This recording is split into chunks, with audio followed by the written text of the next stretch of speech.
So up to this point, I've been talking about writing and emailing, but of course, it's always important to show people your work. Number one, photography and good quality photography is extremely critical. There's just, if you don't document a project from the beginning, you'll never get back there and document it. So you want to make sure that you take good photography and really have a good record of what you did.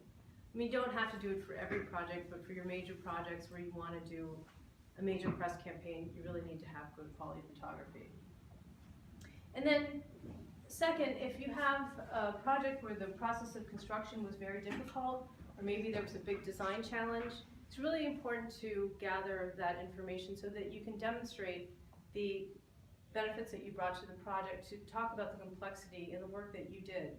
For example, if your firm is an engineering firm and the architect sends out a photographer, that photography is probably not going to be able to, to cover your story.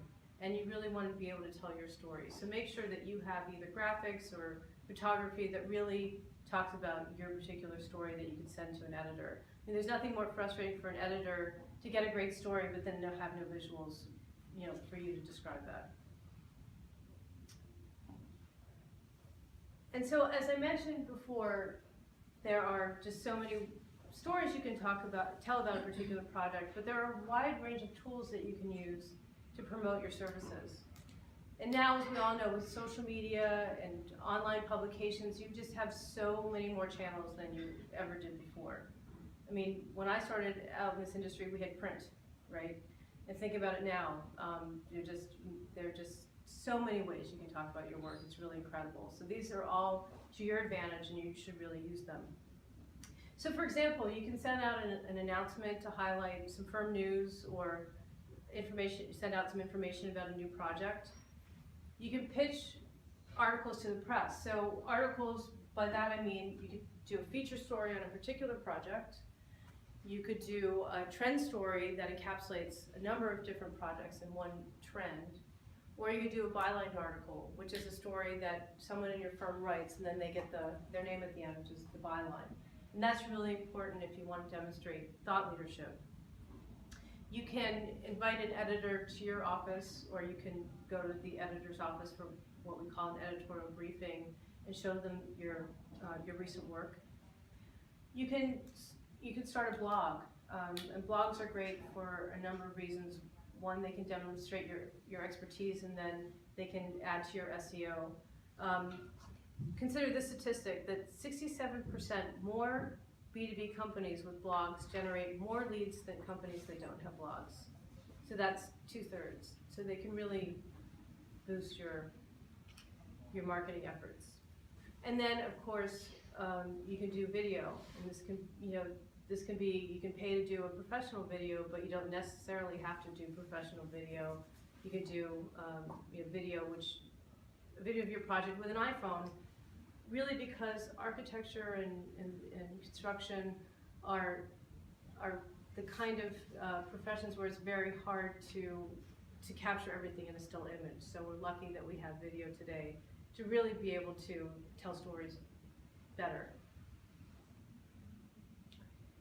Now, if you have a really newsworthy project that's accessible, we think that you should really make those connections with people in person, with an editor. So you could have a one-on-one tour of a project if you have a project you think that there's a particular writer might like, or if you have a really big project or a really prestigious project. You can organize a media tour of that project. Of course, that will take more time, but it can really pay off if you have the right project and you can organize a tour of, maybe arrange transportation on a bus, or if it's local, people can just get there on their own. But media tours can be really effective, and there's really, even in this day and age of so many digital communications, there's just really no substitute for having people see the project in person.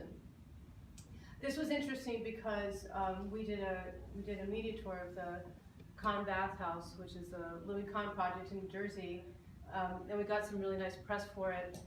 But what's funny about it is one of the people who was on the tour actually did a story about all of us coming down on the bus to Trenton, New Jersey. So we also got some other nice articles, but we were actually amused by this, that we became the subject of the article.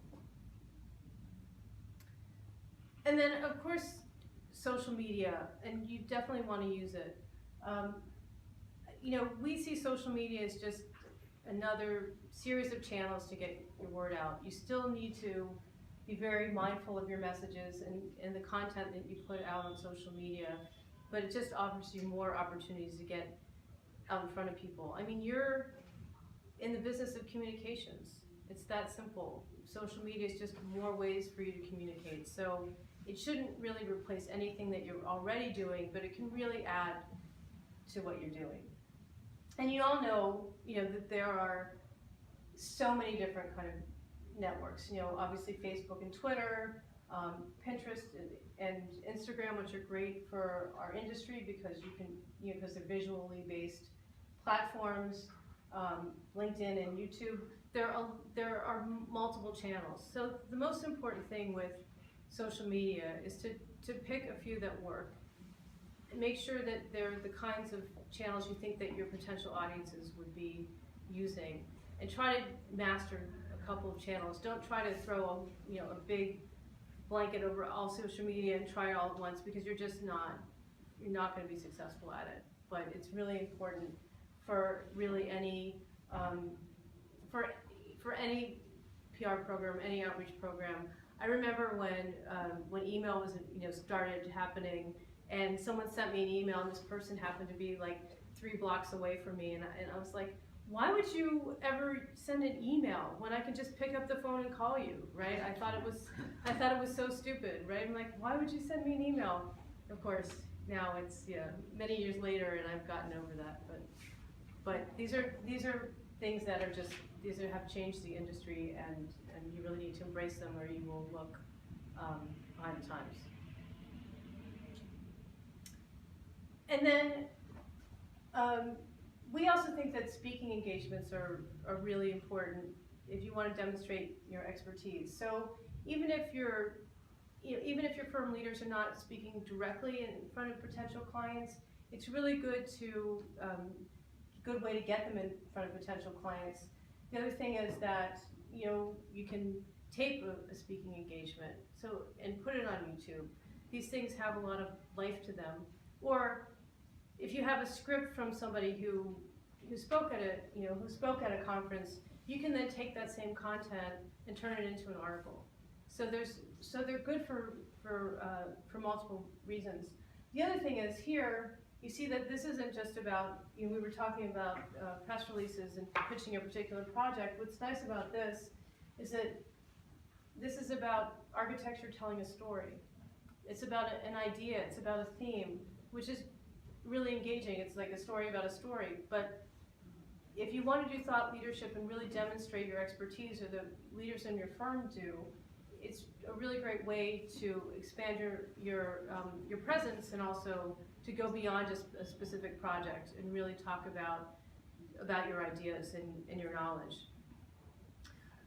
The other thing is that in addition to speaking, we also advocate for getting involved in professional organizations.